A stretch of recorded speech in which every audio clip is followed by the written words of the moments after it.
flagship program the Nigeria had done. You have me since the former Commissioner for Finance, Plateau State, person of Hon.Davou, also a PDP chieftain. The program will be anchored by Gloria UC of the Eagle Eye News24. You're welcome, viewers. Thank you very much. Thank you. Viewers, you are on Eagle Eye News24 live program, Nigeria at Dawn. Can we briefly meet you, sir? Yeah, thank you very much. I am Honorable Hon.Mang, a former Commissioner for Finance in Plateau State. Currently, I'm the State Vice Chairman of the Northern Zone in the PDP Plateau State, Nigeria. Okay. Sir, you were once a Commissioner for Finance in Plateau State. Do you have any regret for serving your state? Reason?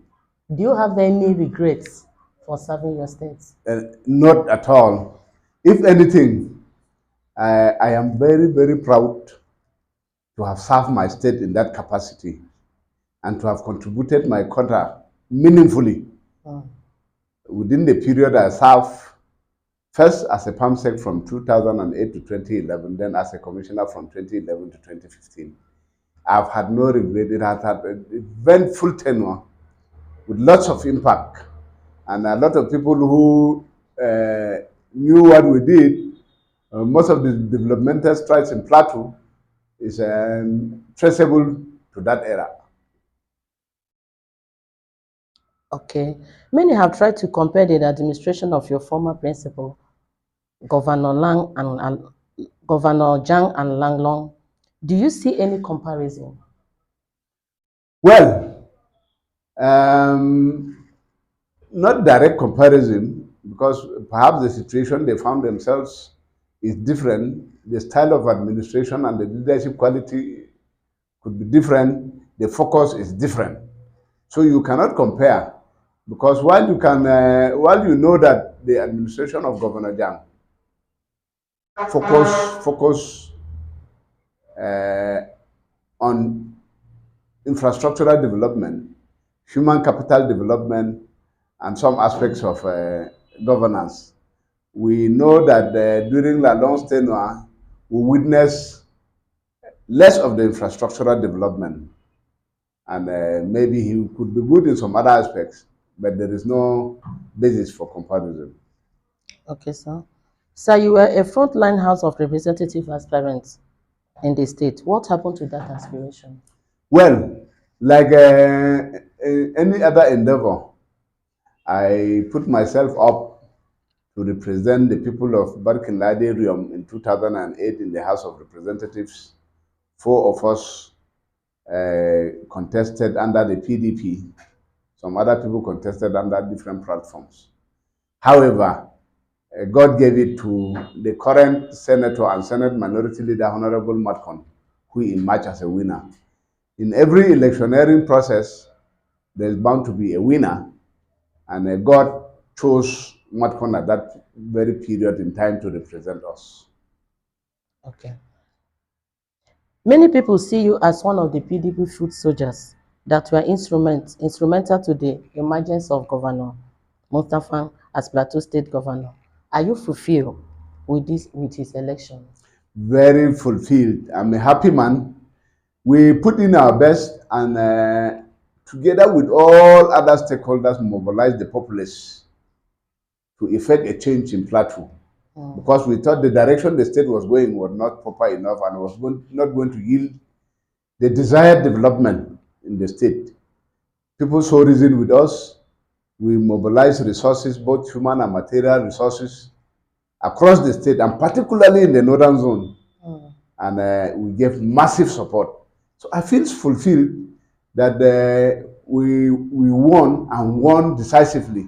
In the northern zone, for example, we won virtually all the seats we contested for, except 2 House of Assembly membership positions. That is the Jos North and Jos East. Apart from that, any other position was won by the PDP. The Senate, we have the Senator, we have 3 House of Reps members, we have 5 House of Assembly members. So I feel fulfilled. Okay, sir. Despite the contribution of the Plateau PDP, your party still lost at national. What do you think was responsible? Well, the national politics, you know, is it has its own dimensions. A lot of dimensions came to play. The OB factor came into play because he had also a lot of sympathizers. And then also the internal crisis within the PDP at that time, the G5, the Wiki and the G5 factor, the IU factor and the rest. Several other factors contributed to the loss of the PDP at the national level at that time. I think the internal crisis had a lot to do too. Okay, sir. Sir, your party at the state level is in the tribunal courtesy of APC. Yeah. Are you confident of the victory? Very confident. Because one, we won the election clean and clear and square, with no hitches, with no problem. A transparent election was conducted. That is in no doubt. The party, the other aspects they were bringing in the tribunal were that the party structure had faults and the rest. I think we have sufficient proofs and sufficient evidence that the party, the PDP, as a state, as a party in the state, is well grounded, has all both legal and moral foundations to stand.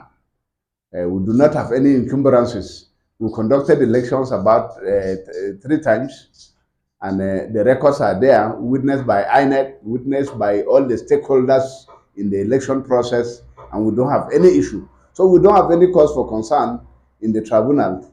By God's grace, that issue, we are coming tops of it. Okay, sir. Sir, many people have posted that you are not happy with the present governor because you are not made the deputy. How true is this allegation?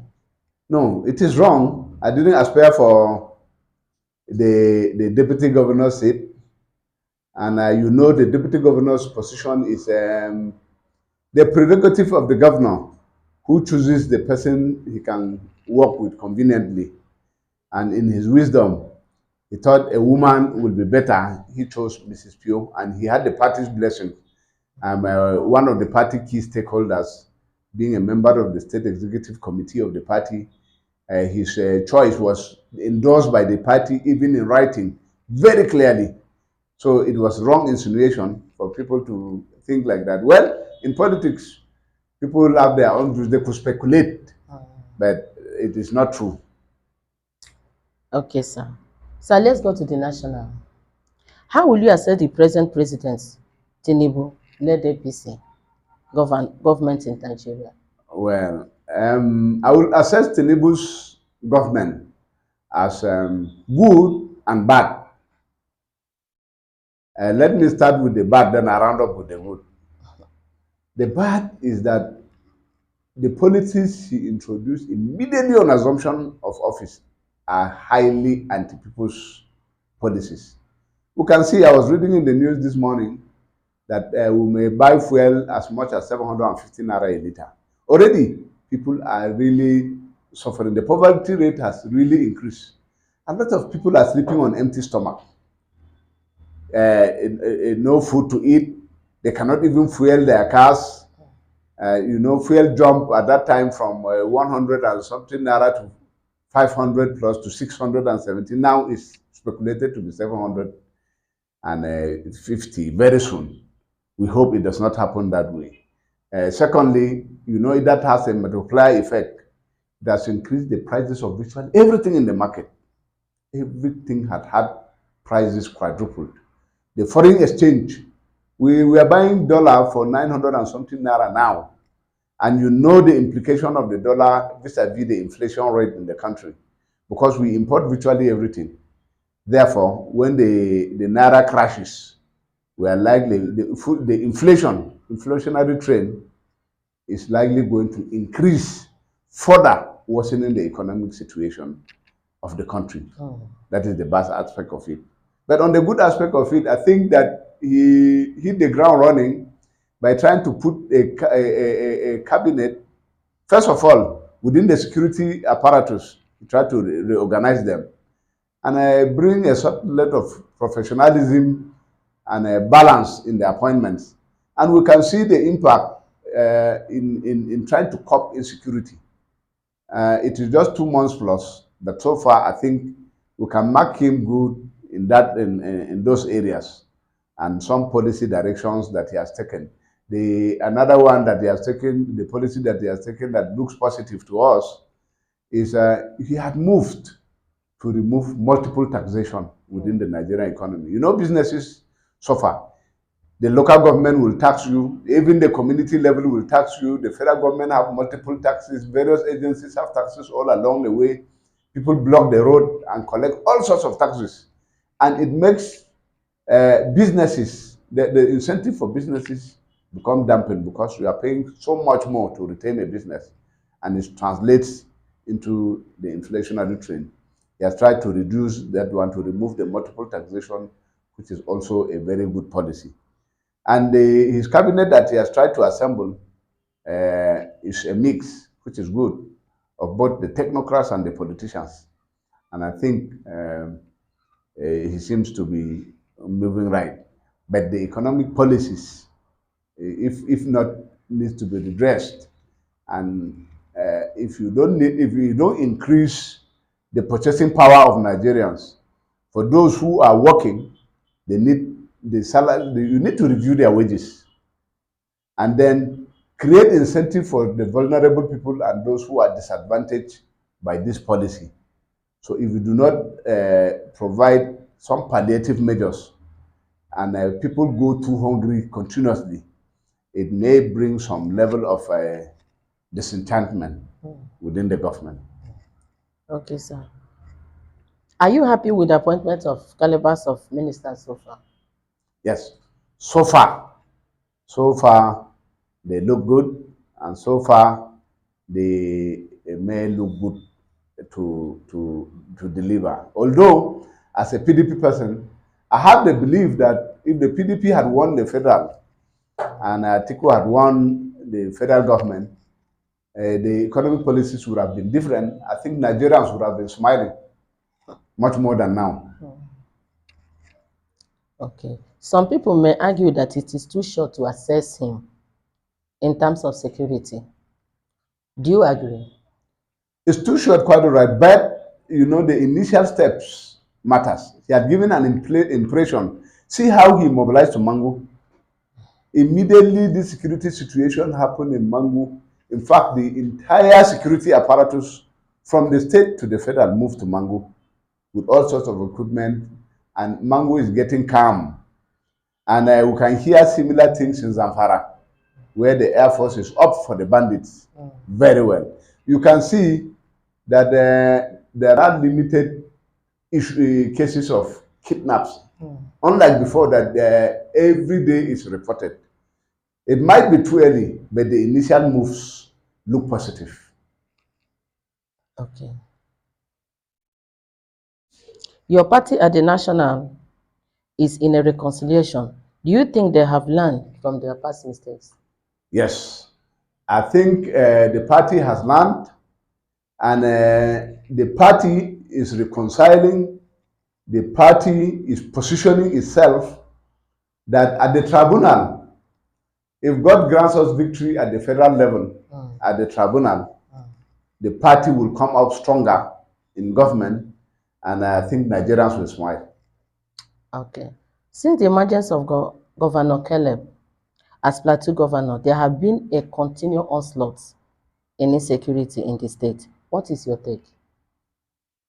Well, you know, as my take is that I may be wrong, but it's like they wanted to just destabilize this government from day one. They had not allowed the government to settle. Even before he was sworn in, they started all this sort of attacks, and it intensified when he was sworn in. My take is that there are some destabilizing elements within the system and within the state that want to destabilize this government from the very foundation. Mm. But I think they are not succeeding from the step that Governor Mutfwang had taken. He was very proactive. He moved to see all the service chiefs and the presidency, and an immediate intervention has come to play. If the security forces are doing their work well, when arrests are made, the motives of those who are doing it will be well known. Okay, so as we come close to the press chat, what are your plans for the future election? Well, the future election, is it in the state or at the federal? Federal. At the federal level, the PDP has also learned its lessons. Like you said, we are already reconciling, we are already assessing the previous election to see where we went wrong to amend. And you know, Nigerians have a general sympathy and a general support for the PDP. If there is any election moving forward, PDP at the federal level will come tops. Even at the state level, that is settled. But at the federal level, PDP has learned its lessons and it will come top. That is my take for now. Okay, sir. Sir, do you have any governorship ambition?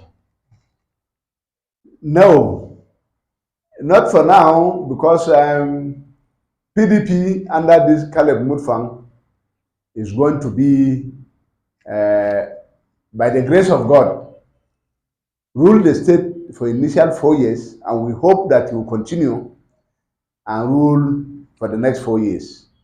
At the end of 8 years, it's only God who can determine. It's too early to begin to mule that one now. But when we reach the river, we'll cross. But God takes a preeminence in the affairs of men, and God will take control of the future at the appropriate time. Okay, sir. Sir, is there any question we are supposed to ask that we did not ask you? Well, I thought that maybe we could dwell on how Gov.Mutfwang found himself economically and the rest when he took over the reins of power. Because you will know that I was in the transition committee, a member of the transition committee, and if you read the report very well, you now have reason to pray for the governor and the governorship of Plateau State very seriously. Inheriting a debt profile of over 306 or 7 billion naira. When you have, when every, at the end of every month, you, the sum of about 3 billion naira is needed to service loans, both commercial bank loans, the federal government loans, and other debt obligations monthly. How much is he now left with to now pay salaries, to now pay pensions, to now take care of development needs of the state? He found himself in a very dire situation. Moreover, the workforce, when the previous government was leaving, it injected, within the last 2 months, injected massively some people into the state civil service, public service system. This government is mindful of the fact that there's a very high rate of unemployment, and that there is a need for the Plateau people to get employed. But however, the motive behind injecting thousands of people within 2 months was not a good motive, and without due process. We think that a proper due process should be done, and the relevant people should be injected into the system to beef up the system. So he found himself in a situation that is economically precarious. But he is determined. If you can see his move, the way he has moved so far, success will come his way. Most of these issues will be Yes, sorted out. you held sway as Commissioner for Finance. Yes. What economic advice will you want to proffer to him that in the short term?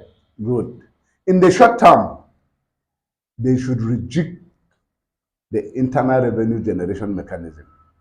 We have sources of revenue in the state. Sorry, excuse me. In abundance that we have left on tap. Let me give you an example. How many houses are registered in Plateau? How many pay ground rents? How much do we get from ground rents if we get all the houses to pay something to the lands and survey? How many businesses pay their appropriate taxes? How many people who employ 20 or more people make sure they include their payee into the system to pay into the state coffers? There are a lot of untapped sources of revenue. We have mining in Zurak, in Wase. We have the local artisanal mining here within just an environment. How much are we tapping from these resources in the state to boost up our internal revenue base? We need to expand our internal revenue base very significantly and very aggressively so that we can now reduce the level of dependence on the federation account. Secondly, we should be able to reactivate a lot of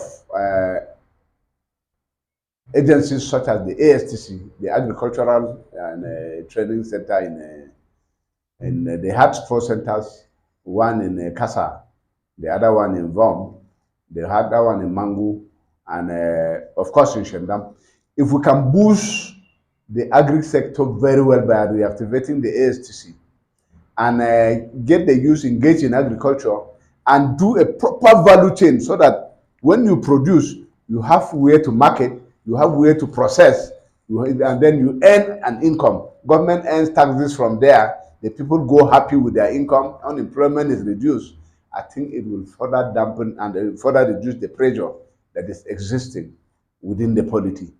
So we should look at those other areas and tap into them very well to boost our revenue, to expand our economic base, to reduce the level of unemployment, to begin to encourage people to invest rather than just looking onto government employment. There is not so much government can take as employment. Like this outfit here, you use your brain. People need to use their initiative to provide services.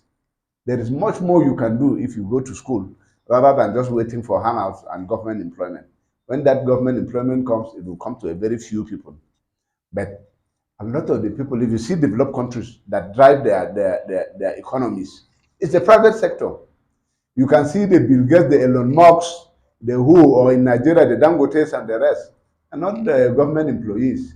Tax your brain to tax and use the resources available to create wealth and then create employment. It will be better for Plateau State. So, in just a jiffy, are you in support of borrowing? Well, borrowing is a normal aspect of governance. As individuals, we borrow, as government, we borrow. The only thing that you frown at borrowing is when you pass a certain threshold, when you do not have ability.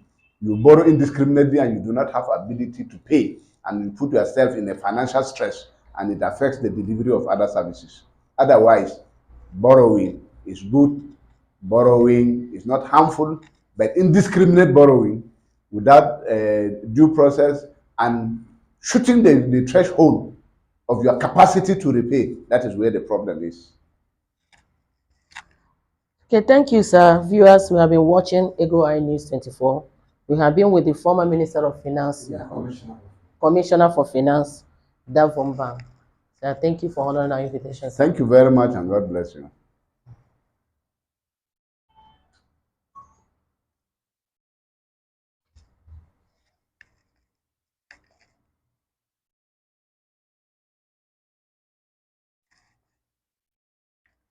Let's just take some short.